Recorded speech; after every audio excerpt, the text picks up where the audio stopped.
Good evening, everyone.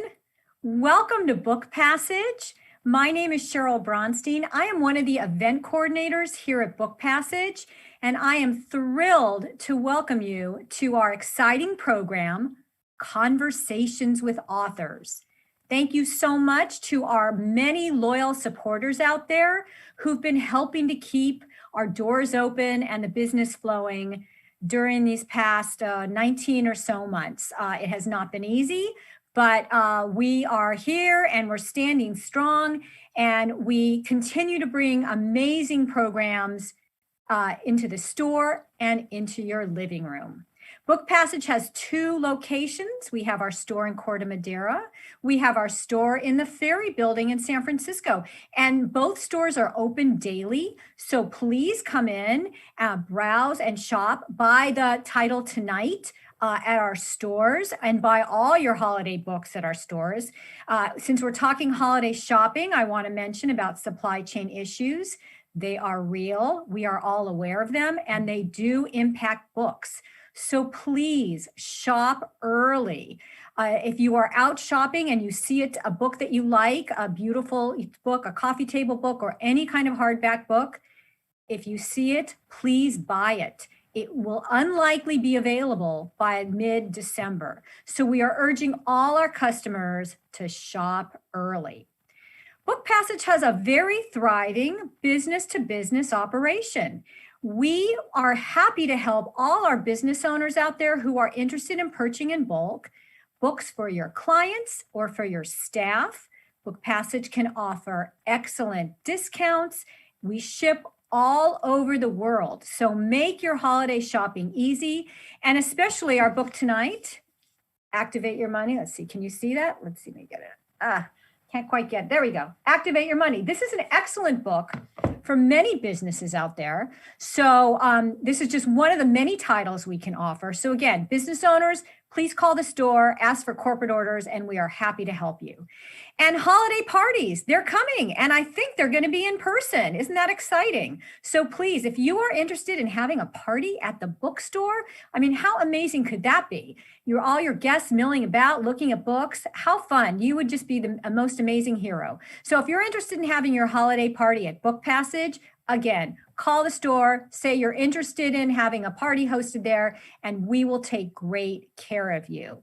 So we've got so many wonderful things going on. Take a look at our calendar. We've got these amazing virtual events like tonight's program. We also have in-person in the store events. Yes, you heard that correctly. In person in the store, both in Corte Madera and in the Ferry Building. So please look at our calendar. We don't want you to miss any of the wonderful things we have going on in the Book Passage community. Here at Book Passage, our mission is to enrich, engage, and inspire. And Book Passage has been a Bay Area institution for over 40 years. So again, a big thank you to all our loyal customers out there. We appreciate your business, and we hope to be around to serve you for another 40 years. Well, tonight, we are going to talk about money. Investing. Now, that can be a scary word. How do we make informed decisions about where to put our money? How do we demystify financial lingo? Learn investment strategies? How would one find a community of support that positions you to share your knowledge with others?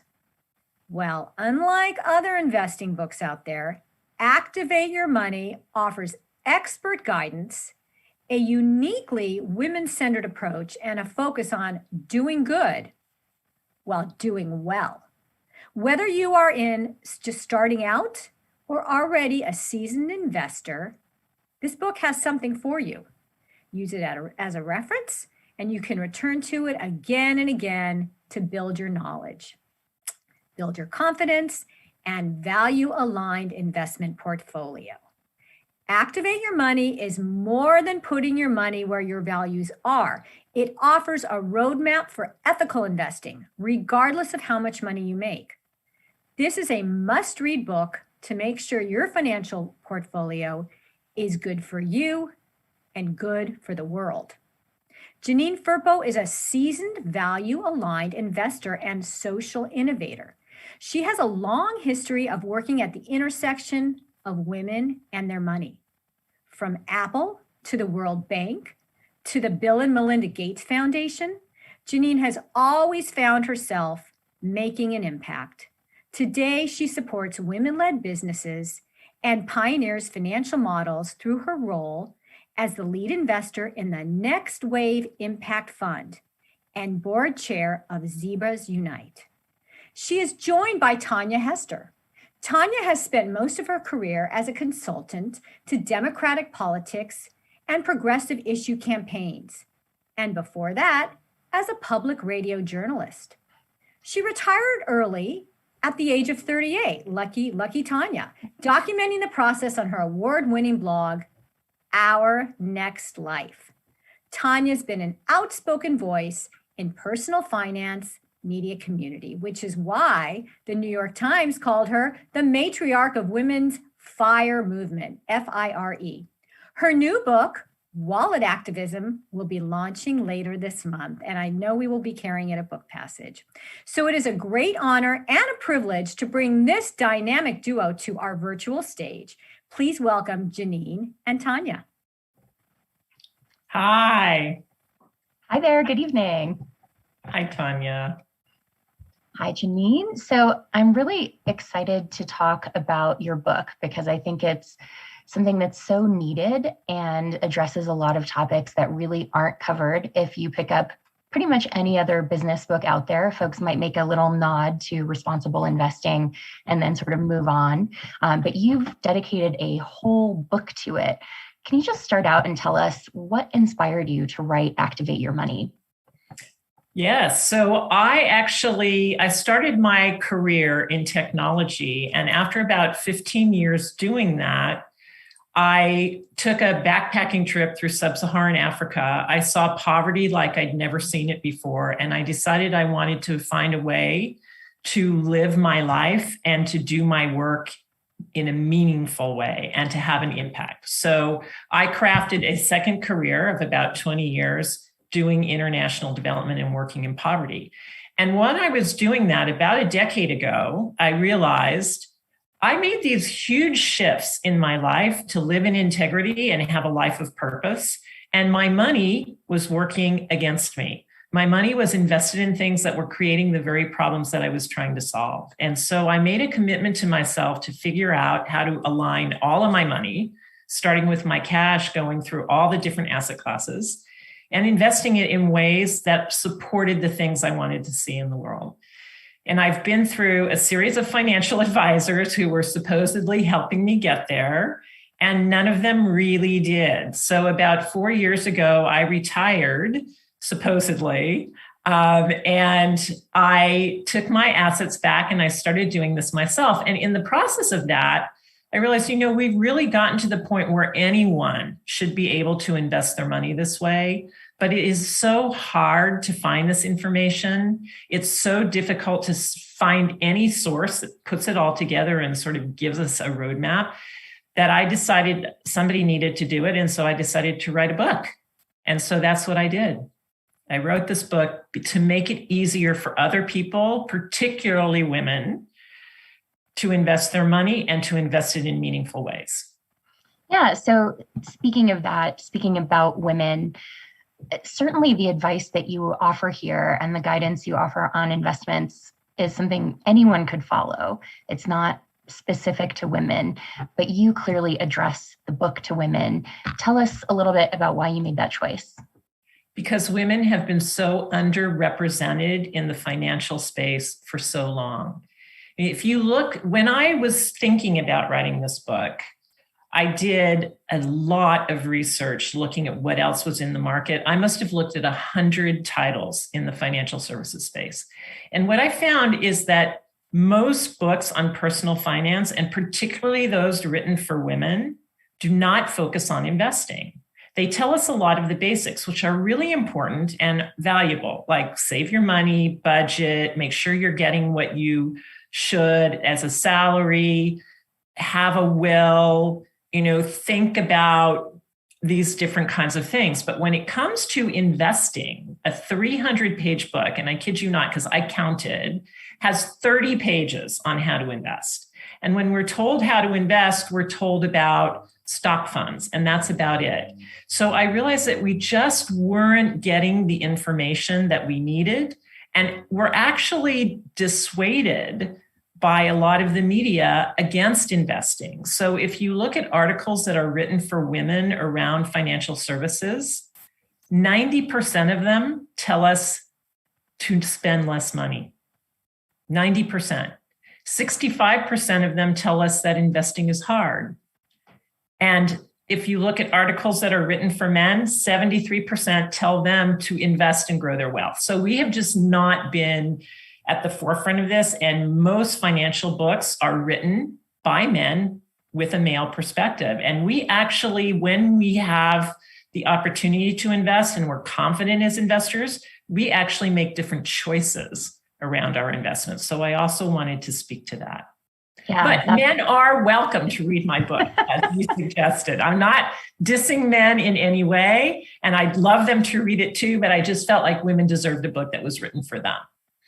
Yeah, I think a lot of women have had the experience, especially women who are part of a hetero couple, where if you're talking about insurance or a mortgage or investments, they always want to talk to the male partner. And that's an incredibly frustrating experience to be felt like, okay, women, you can handle the shopping, you can cut the coupons, but you can't handle the big financial decisions. And so I think you're absolutely right that women have been underserved in a big way and need something like this. So when most people hear investing, even I've written a book that talks a lot about investing. When I hear it, I think stock market. Like you said, most people, when they talk about investing, think stock funds, but you define it really much more broadly, including investing as cash, or in other words, your savings account money. That is something that almost everyone has, even if folks aren't able to afford to invest in a traditional stock sense or have a workplace retirement account. Almost everybody has a savings account. So tell us a little bit more about your philosophy of what investing really is. So for me, anytime you give capital to someone else who uses it for a purpose, you are investing that money. You are giving, unless you're giving it away philanthropically and you never intend to see it back. But if you intend to see it back, even just without a lot of return or with return, you are making an investment, and somebody is using that money to some end. And so the question is, what is the end that they're using it to? Are they using it to empower people and things that you loathe or that you're afraid of or that create some other negative emotion for you? Or are they using it to build the world that you want to see for yourself, your children, and your grandchildren? How are they using your money? So for me, even the money that I have in the bank is an investment, because that financial institution is doing something with my money. And the vast majority of times we have chosen banks by complete default. We don't really even think about it. We don't really think about what they're doing with our money. And if we found it out, we probably wouldn't be happy. So the good news in terms of our cash is that there are many, many alternatives that we have as far as where we can put that capital to use. So when I was writing the book, the first chapter I wrote actually was cash.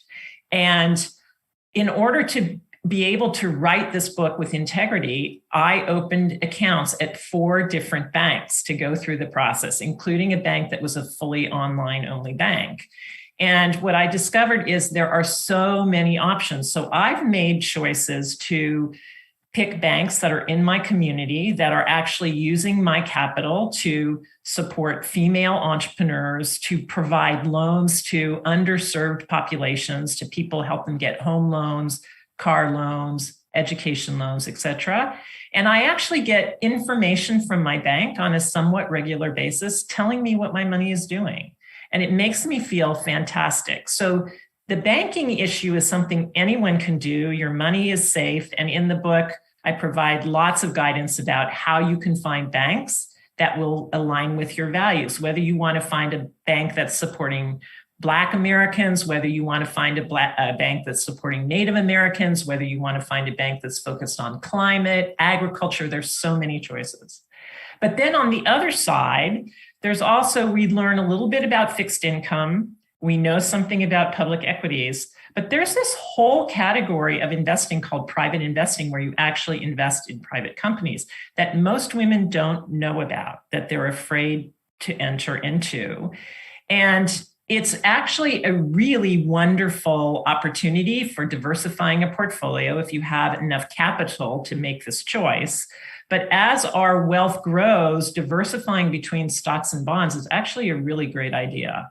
And then there's a whole nother asset class called alternatives that is virtually anything else you could invest in: cryptocurrency, real estate, water, alternative energies, agriculture, timber. I mean, there's so many options for us in terms of our investment dollars that most of us have never heard about or even considered as a possibility. So I wanted to just raise that awareness among my readers as well, as there are so many things you can invest in. Just a moment ago, you said the term fixed income. For those who maybe aren't familiar with that term, can you just define that for us? Yes. So fixed income is basically a debt instrument. It is when you invest by giving somebody a loan and they pay you back a fixed amount of money over a fixed period of time, is why it's called fixed income. There are several different types of investments you can make in fixed income. Something that many people may be familiar with is something called a certificate of deposit, or a CD. You can also invest in different kinds of notes, or you can invest in bonds. And oftentimes bonds are such a big part of the fixed income asset class that it's synonymous in some people's minds, but they're not.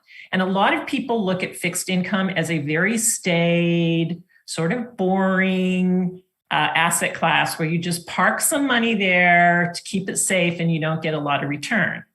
Well, that's not really true. And part of the way that I learned that is when I was writing that cash chapter, it took me like a month and a half to do all the interviews and the research. And I thought, oh my Lord, at this rate, this book is going to take me 5 years. So instead of trying to do the whole book myself, I actually called on a lot of women I know. So in my career, I've met a lot of people, and I know a lot of women who are financial advisors, who are angel investors, who are professionals in the finance world.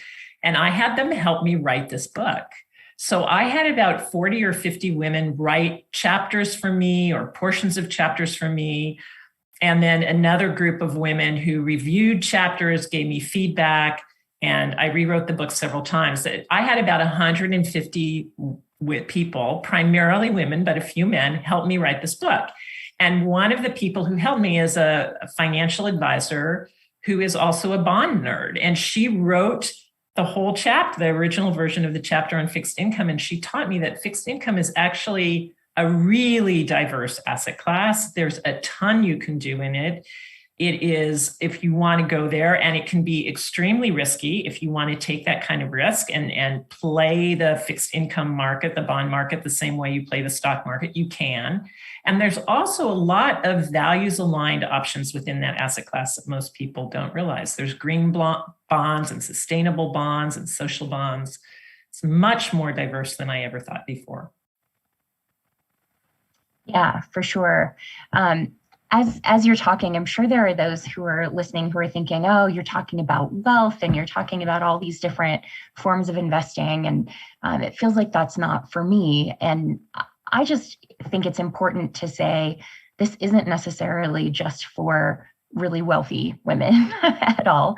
And that women have kind of a financial double-edged sword, because we know that women in general are paid much less than men. We have less wealth that we acquire over the course of our lifetime, which when I say wealth, I don't mean like massive Scrooge McDuck style riches. I mean, money that you have invested for the future in some way, regardless of how big it is.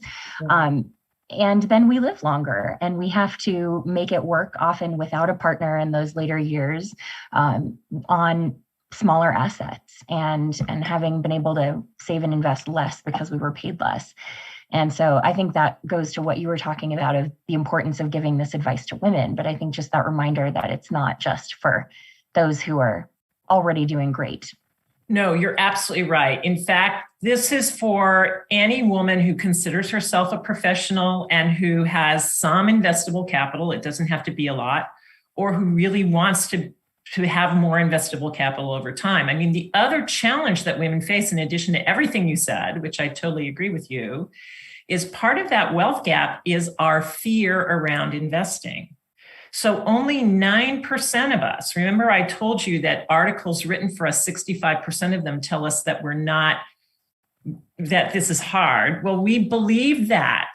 So only 9% of us believe that we are better investors than men.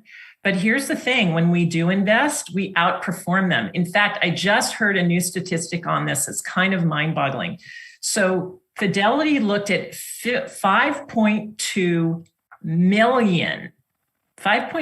million accounts over a 10-year period and determined that consistently women outperform men by 40 basis points. So that's like 40 100ths, right? Which does of it, and that happens every year. So it's not a ton of money in a given year, but over time, that adds up. And just the fact that they looked at so much data and women so consistently outperform, I think is really important. We just don't have the confidence. The other thing we really bought into is being told that we should save, which we do. We save more than men. We're more philanthropic than men. The problem is we save 70 cents on the dollar in cash. So because we're afraid to invest, that money sits in cash while the stock market is going up or while other types of investments are growing wealth. And we lose out on all of that, right? The whole issue of compounding, when you put money in, you get some money on top of that through interest or other types of growth. And then the next time, now you've got a bigger bucket of money that is growing. And that happens consistently year over year over year, over decade. It really helps our money grow. And if we're just leaving that in cash, we're actually losing money because our money isn't even keeping up with inflation. So a big piece of what I'm about is just helping women get the confidence that they need to be investors. And part of the way that I think they get that confidence is obviously reading the book and learning, but it's also by talking to each other. So another big piece of what I do is I just recently co-founded a nonprofit called Invest for Better. And the whole purpose of it is to bring women together in clubs, like book clubs, but these are investment clubs where we are helping them go through a curriculum to teach them how to invest and how to invest in a meaningful way with their money. And I've been in 3 investment clubs in my life, and I can't tell you how much value I got from each and every one of those. It was probably some of the most powerful investment knowledge that I've gained, is talking to other women about our money. Yeah, making it social and supportive sounds like a really great way to go. And to your point about inflation, I think we're all getting a really good real world lesson in inflation right now. If you had $100 and you went to the grocery store, let's say 2 years ago, before the pandemic started, and you bought some amount of food, if you went to the grocery store now with that same $100, you're not going to be able to buy anywhere near that same amount of food. But if you'd put that $100 in a savings account, at most, maybe it would be worth $102, $103 now, 2 years later, versus if you'd invested it in the stock market, it could be worth as much as 200. We've had some rather wild ride stock market years. But that's how you can keep up with expenses and things like retirement, is if you're invested in things that can grow faster than inflation, then you can that's how you save long-term. Right. To be able to do those things. That's terrific. I love that you brought up banking also. That's something that has long been a frustration of mine, that the financial services industry doesn't talk a lot about it. We just sort of talk about a bank as a values neutral thing, or something that's apolitical. And I wrote about it in Wallet Activism for the same reason, because I think people need to understand that, yes, it's important where you invest in terms of stock or your workplace retirement account, but where you bank matters a ton too. Banks fund some of the worst stuff, like basically all the new fossil fuel projects that are happening. And so it's important to work with policymakers to push for the kind of change we want to see. But when that's not happening quickly enough, we can also work on this through our power as consumers. So can you just, for those who don't really understand or for whom this is a new concept, walk us through, if you have your money sitting in a savings account at a big bank, what's happening with that? What's it funding? So one of the things that it's funding is what I would call it's not actually me calling it, but the financial economy. So it is actually helping banks build and grow more money. It's helping them give huge loans to conglomerates. It's helping them fund enormous projects. You talked about the oil and gas pipeline. It also funds private prisons. It's helping to fund a lot of different things, right? The challenge for the most part is, and I'm not saying banks are evil. So let me just start with that. I don't think they're evil, and they do good things as well, but they're sort of like a black box. You have really no idea what your money is doing. And for me, that's just a non-starter. I want to know exactly what my money is doing, every single dollar of it, right? And when I put it in a local community bank, they tell me what they're doing with it. And I'm not giving up safety. My money is insured up to $250,000, just like it would be in a large bank. I'm not giving up technology. The technology works great for me. I have mobile banking, all of that. And I actually have a much better customer support experience. I no longer go into those really annoying robocalls where you sit on the phone for 20 to 40 minutes waiting for some person that you've never spoken to before to go through their little list of their menu item as to how they're supposed to handle your call. I have real people who actually know me. It's kind of refreshing, actually. And what kind of financial institution is that you're banking with now? So I have my savings in an organization called the Self-Help Federal Credit Union. So it's a credit union and it's in my community. And they tell me great stories about what my money is doing. So for an example, there was a nonprofit here in the Bay Area that's been in existence since 1985. And during the pandemic, they get a lot of their funding from the state government. Their funding dried up. They thought they were going to have to go out of business. The CEO, a woman, went to her bank where she had banked for 10 years. The bank wouldn't give her a PPP loan, wouldn't give it to her. So she went to Self-Help Federal Credit Union and they gave it to her. So that nonprofit exists today because of that kind of financial institution.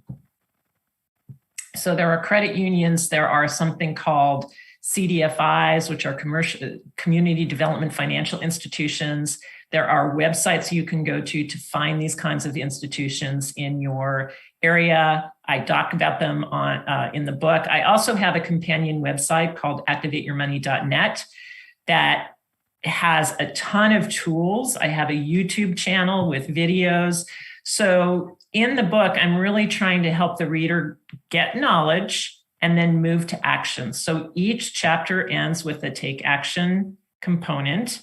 And that take action component has a companion take action component on the website where you can actually download the spreadsheets, the templates, the YouTube videos, whatever you need to actually move into action and learn. And there's also an entire curriculum that goes along with the book that's free to anyone who wants to use it to run their own club. So you could either come and join a club through Invest for Better. If you just want to run your own club, you could do that too, and you can use this curriculum we put together. My goal is just really to provide whatever resources I can to people who want to invest this way. That's great. We've gotten a couple of questions from folks who are watching, so thank you for those. We're going to answer those in a couple of minutes. I just have a couple more for you. First, Janine. So one of the buzzwords in investing these days for folks who are concerned about where their money's going and don't want to be funding things that are feeding the inequality crisis or the climate crisis or any number of other problems out there.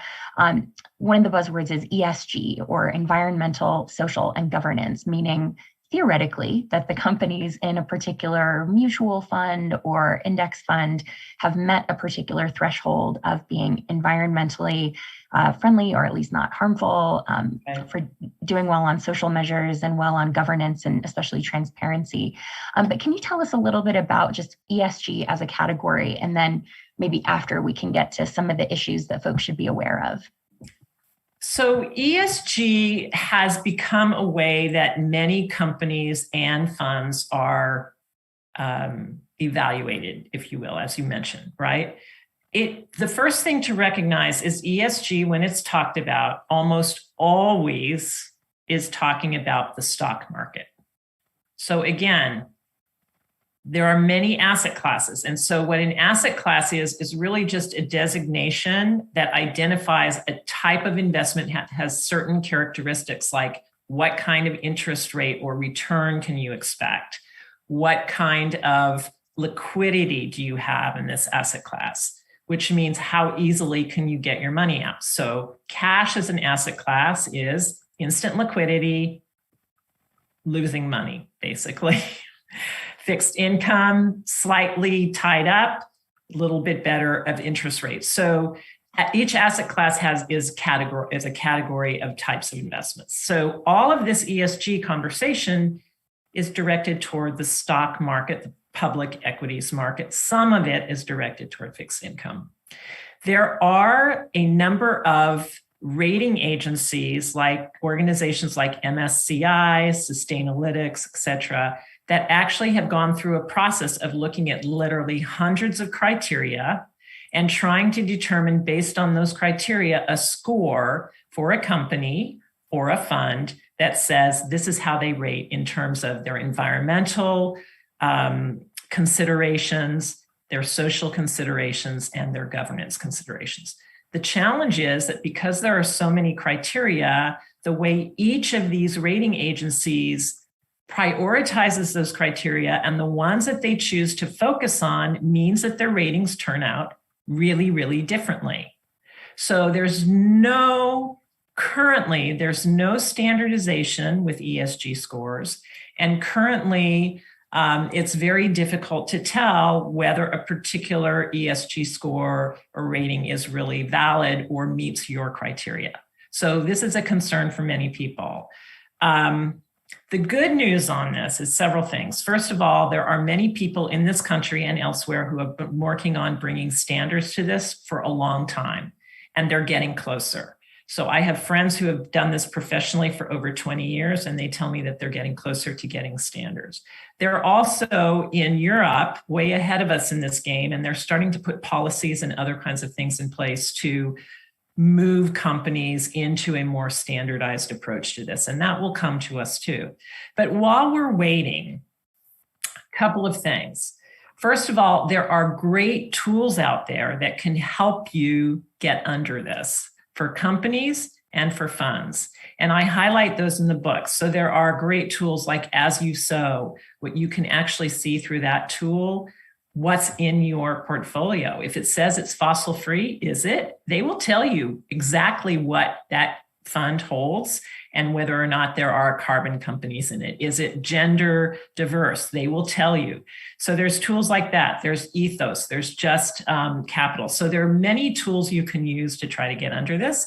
And the other thing is, because there are so many ESG funds, index funds, and ETFs on the market, you can also just Google best ESG funds, and you will get people's opinions on this, and you can read those opinions and discern whether you agree with them or not.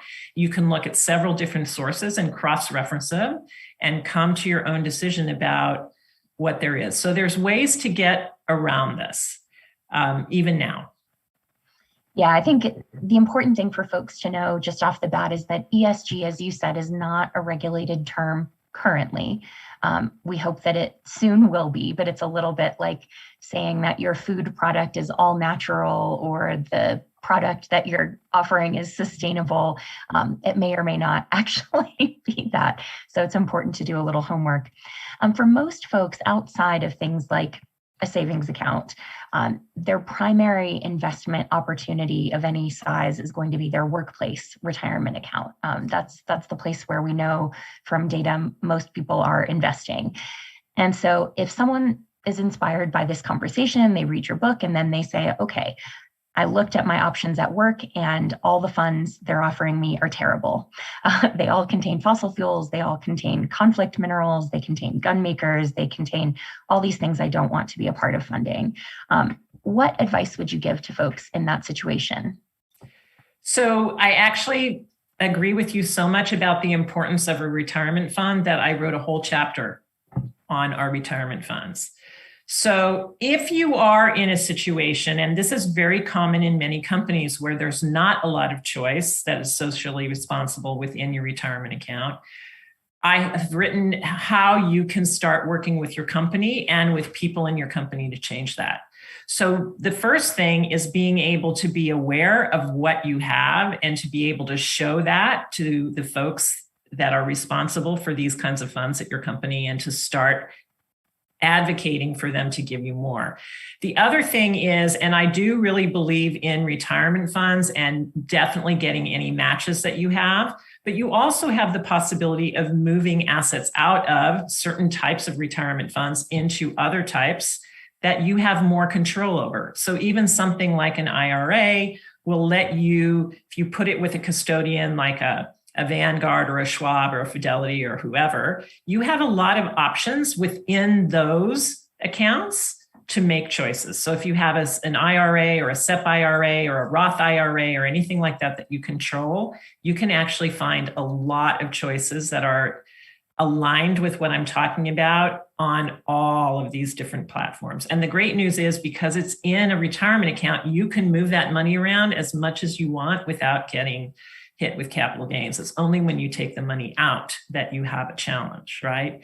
And I also introduced something that a lot of people don't know about. I didn't know about it until I started working on this book, but there's something called an SDIRA, a self-directed IRA, which is a very different vehicle. It requires you to be more involved in the management of it. So not everyone wants to do that, but it allows you to use that capital to invest in virtually anything you want, as long as you don't break certain rules around benefiting yourself or your family directly from those investments. But as long as you're not double dipping, as you will, then you can use these retirement accounts to really invest in private deals and in anything you want, in crypto, if that's what you want to invest in, and so on. Yeah, and for folks who haven't looked into it or who freelance or think they don't have options, there are a lot of different vehicles out there. There's the self-employed IRA, the solo 401k, and you get into all the particulars because I know that can get a little complicated to make sure you're not breaking any rules and getting into trouble with the IRS. I want to talk a little bit about your approach in the book, because I think that you offer a lot of things in it that are really interesting. And I don't want folks to get the sense that this is just like a rundown of, a laundry list of financial rules. You help give people a way to think about how to invest and how to think about your money as a whole in a way that I really appreciate, because as we all know, I mean, you'd basically have to have Jeff Bezos level resources to be able to make a meaningful difference on every single problem you care about. And so it helps to prioritize. You offer us something called the investment lens approach to think about prioritizing. So I'd love if you could share a little bit about that. So an investment lens is when you decide that you want to look at a particular problem or issue and invest your money to help solve it. So the two most common lenses the first one was really a climate lens. So thinking about how are my investments impacting the climate positively or negatively, and how can I help them become more positive? Another very common lens is the gender lens, which is how do I begin to think about the impact that this money is having on women and girls and diversity, et cetera. So what I have done is and what I advocate in the book, or what I at least describe in the book, is a better way to put it, is something called the Sustainable Development Goals. And these are 17 goals that were established by the United Nations and ratified in 2015 by 193 countries. They are goals that governments, corporations, individuals all over the world are seeking to solve. They are things like no hunger, no poverty, gender equity, climate control, sustainable cities and communities, et cetera. There are many of them. And what I decided to do personally, and I think it works as a really great approach, is I picked 5 of the SDGs and I said, from this day forward, all of my money is going to support those 5 objectives, whether it is my cash or whether it's my philanthropy. So one of mine is gender, because I really do want to uplift women. And so to give you an example of things that I do, I already talked about my cash. In my fixed income portfolio, I'm actually buying individual bonds in some cases. And I am going out and I'm buying bonds in education, or I'm buying bonds in infrastructure in different cities. And what I've learned is that in a lot of cases, when you're buying bonds and you're supporting things at a community level, that support has an outsized and positive impact on women and children. So through my bonds, I'm doing that. In my public equities investments, I'm doing more around just pure ESG and climate. But then I'm a private investor too. So I'm an angel investor, and I got started with small bits of money, not big bits of money. But I have made a decision that the only entrepreneurs that I support are female entrepreneurs. And part of the reason is because if you look at all the venture capital that was invested last year in this country, 2.2% of it went to female entrepreneurs. 2.2%. And even less went to females of color, right? And not a lot went to persons of color. So what you're basically seeing in this country in the VC world is that money is going to white men, and it's time to start equalizing that. And so I've decided whatever private deals I do, female only, female CEOs, and socially responsible companies. So I do that too. Yeah, and as you said, people can choose their own lenses. So someone could focus on racial justice or trans rights or any, sort of whatever feels closest to your heart. Exactly. I wonder, we've gotten a few more questions, which is great. So I want to leave enough time for them. But for anyone listening who is skeptical about what difference they can make individually, we hear all these stats like that 100 companies in the world are responsible for 70% of emissions, or we know that a few big retailers are responsible for driving the degradation in worker conditions in factories down to such an inhumane place. So what can, I do as one person? For folks who are skeptical, you obviously believe that individuals can make a difference. You've written a book about it. What would you say to those folks? So I think you can make a difference on 2 levels. And the first level is personal. The first level is for yourself. So I started to invest my money this way because I wanted to live in integrity. And I realized that my money was an extension of who I am. It is part of who I am in the world. And what I do with that money is part of who I am in the world. And if I want to live in a certain way, I want to show up in a certain way, and I'm not including my money in that, then I'm not fully in integrity. So first, it's personal. And I've made 100% commitment to move all of my assets this way. I am not telling everybody that they have to do that. If this feels like a big lift, you can start in so many different ways. You could say, I'm going to just do my cash. From this day forward, I'm going to only invest in these kinds of, public equities. I've got too many capital gains invested in my stock portfolio. I'm selling, I'm taking the capital gains hits. But I realize that not everybody is willing to do that, right? So then just say, I'm going to find funds that I like, and I'm going to just invest in those. And guess what? I did that for a while. I have both stock funds that are not values aligned and stock funds that are values aligned. And my values aligned ones are outperforming my non-values aligned ones. So even if you're just about the money, you want to look at this. Right now, 1 in every $3 that is professionally invested in this country is going into sustainability. There's a reason. So this is about getting nice financial return as well. So I think that that's really important. So personal. The second piece is collective. We have enormous power when we come together collectively. And we've seen that in so many instances in our society. As people, we actually drive things. We are ahead of the government. So when we push and when we start doing things, change happens. And particularly for women, by 2030, according to a study by McKinsey & Company, and others confirm this, we women are going to control the majority of money in this country. We are going through the biggest wealth transfer right now this country has ever seen. In another decade or two, money is moving to women, it's moving to millennials. And if enough of us start doing this, 84% of women and 95% of millennials want to invest their money this way.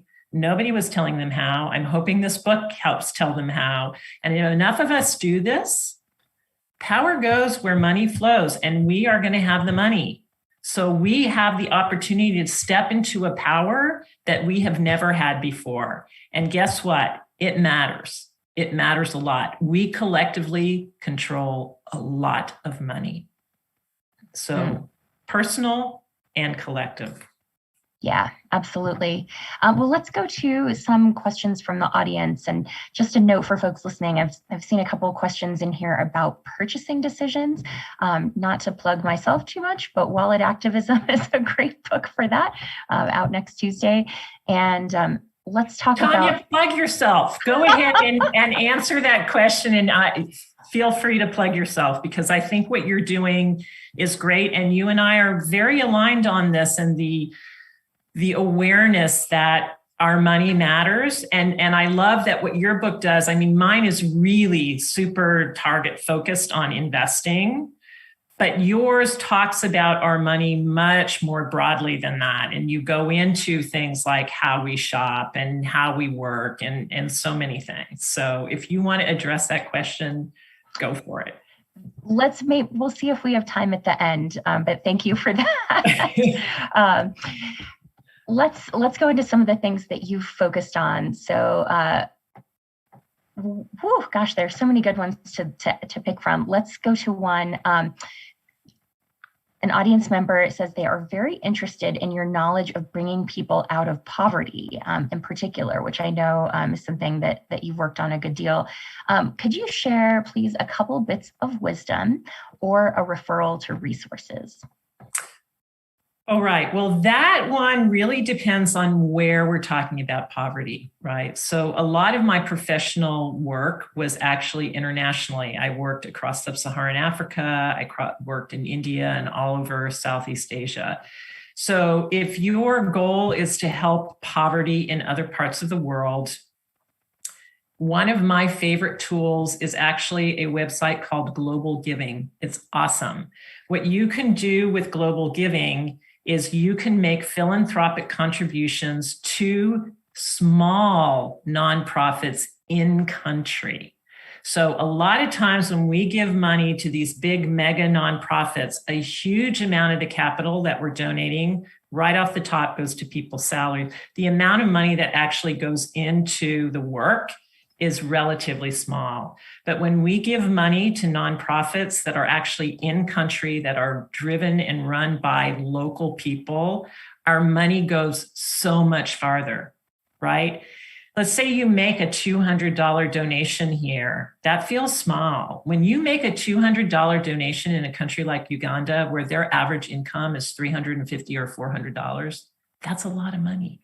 So that's one way to think about it if you're thinking internationally.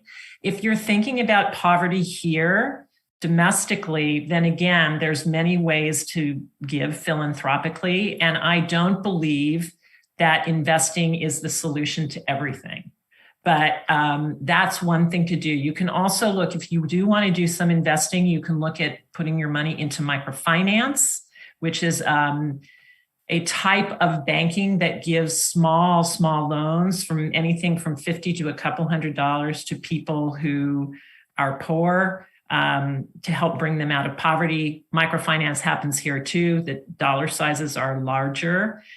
Bank in your local community. They are helping the people who are underserved and not able to get capital from a bank. So banking in your own community is another way to help the poor. Yeah, and someone just asked a similar question about what's your thinking on sites like Kiva and other micro lending? Do you have favorites there? So I was an advisor to Kiva in the very, very earliest days. I think Kiva is a great tool.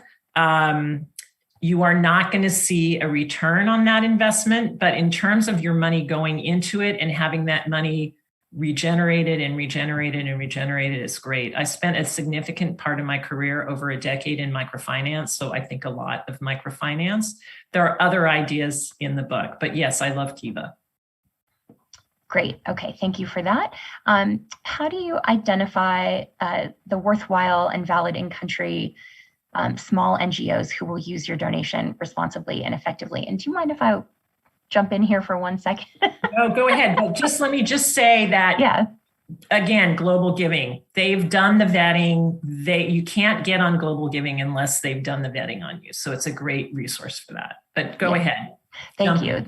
That's great. Yeah, I think just in general, it's important for us to also acknowledge that some of the different rating sites out there for nonprofit organizations treat essentially any staff time as bad, as overhead and wasteful, but it's important to understand what the organization does. So if you are a hunger fighting organization, then a lot of overhead is bad because people can't eat staff time. You need to be feeding people. Versus if your mission as an organization is to be building capacity for folks to, learn a skill or do some kind of development that really needs a high level of expertise, then overhead is not really overhead because you need that staff time to be teaching or to be doing whatever that work is. So I think when you're assessing any sort of nonprofit and their work, it's important to think about it that way and not just say, oh, well, that's a high percent to staff and that's automatically bad. Look at what the mission is and from there. So that's just me on my soapbox. I think there's a lot of attention paid to a very small number of nonprofits who've misused people's money, and it discourages people from giving when we just all need to be giving a lot more. I agree. And one of the things I would say too about giving is it really helps. So I've run 2 nonprofits now, and it really helps when you know that the donations are consistent. So I have actually, and there is a chapter in the book about philanthropy, and it talks about coming up with a giving plan, which I've established for myself, and I now give to the same organizations every year. It really helps. It makes it easy when people come and ask me for money, and I can say, I really appreciate what you're doing, but I have already allocated my dollars according to a giving plan, and these are the things I'm giving to, and I can't help you. So it makes it much easier for me. The other thing that I want to say on this, though, and I really appreciate that people are asking about this, I think it is important, but I want to remind everyone that our philanthropy tends to be a tiny percentage of our overall capital. And even in an organization like the Bill and Melinda Gates Foundation, where I worked for 5 years, there are criticisms of organizations like that say, yes, you're giving away $4 billion a year. That's awesome. However, your corpus, the amount of money you have, is between 40 to 50 billion. What is that money doing? And some criticism is that the majority of your money may be creating the very problems that you're spending the 5 or 10% to fix. So if that's really what's going on, then isn't it important for us to think about, well, what is that 90 to 95 to 98% doing? And how do we make sure that's solving problems and not just the stuff we're giving away to philanthropy? Mm-hmm. Yeah, it's a good point. And I know this is not a question someone asked tonight, but it's a question I've gotten a lot in the past, which is, well, what do you think about things like effective altruism, which is a movement to give more. But I think some folks have interpreted it to mean you can sort of work in whatever industry you want as long as you make as much money as you can, regardless of if that industry is really bad and is doing a lot of bad things, that if you can give a lot, you're offsetting that somehow. What's your view on that? I don't think you are. I don't think you are offsetting it. And first of all, why would you want to offset? Why would you want to create the problem in the first place just so that you can feel good about yourself to offset it on the other side?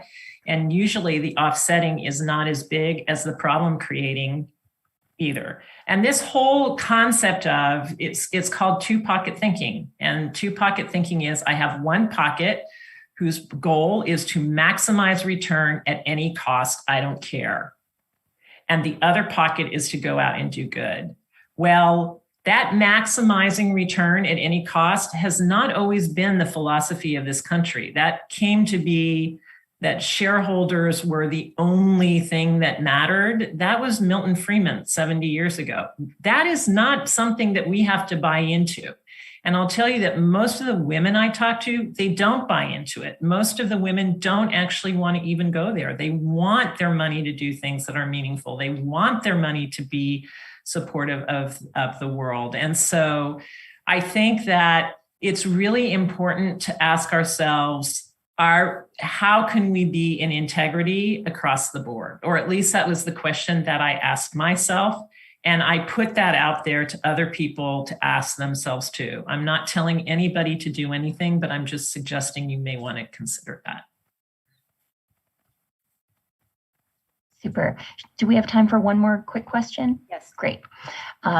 Let's take a big step back just to wrap this up. You know, for folks who are brand new to all this thinking, and given what you said, that women are generally taught sort of the household level finance much more than big finance, what advice would you give to someone who's just getting started, whether it's they don't even feel confident saving money or want to get something built up first before they risk a whole bunch of money in the stock market or that kind of thing? Right. How do you get started? You start small and you experiment. You start small. So if you're really worried and you're really scared, then take a little bit of money that you feel that even if you lost it, it would be okay. If that's $100, okay. If it's $10, okay. Just take a little bit, invest it in what you think is interesting, and then watch it. Try to add to it a little bit. Look at it. Is it going up? Is it going down? The way that you learn is by doing. And experimenting. And then the other thing that I think is really valuable is what I spoke about before, which is don't do this alone. That's a whole nother story we've gotten told, that investing is something you go out and you have to figure it out alone and you're competing with other people and who can get the biggest return. No. We can actually do this together. We can learn together. We can share together. We can get scared together. We can get excited together, and we can help each other. And my colleagues and I at Invest for Better are here to support that journey. We will do everything we can to help women build that confidence and get away from that fear-based place to one where they feel empowered, in control, and know that their money is really working for them, for their kids, and for their grandkids. We're here for you. Super. Thank you so much, Tanja and Janine. This was an amazing hour. You've given us so many wonderful tips and really good advice. And there is much more in the book. Activate Your Money by Janine Firpo. Please purchase your book at Book Passage. We want to continue to bring you these wonderful free programs to really make your life better. Again, corporate orders, if you want to purchase this book, 20 copies, 40 copies, 100 copies for your clients, for your employees and staff, Janine will sign book plates so you can get signed copies of this book. What an amazing gift to start off 2022 with. This has just been fabulous, and we are so thrilled to have both of you Dynamo Investment women with us here tonight. Thank you again for giving us the confidence. We can go out and make good investment choices and really improve our lives. And again, to all our listeners out there, thank you so much for tuning in to Conversations with Authors. We really appreciate your business. We appreciate your support. Buy the book, Thanks again. Have a lovely evening. Good night. Thank you. Thank you. Good night.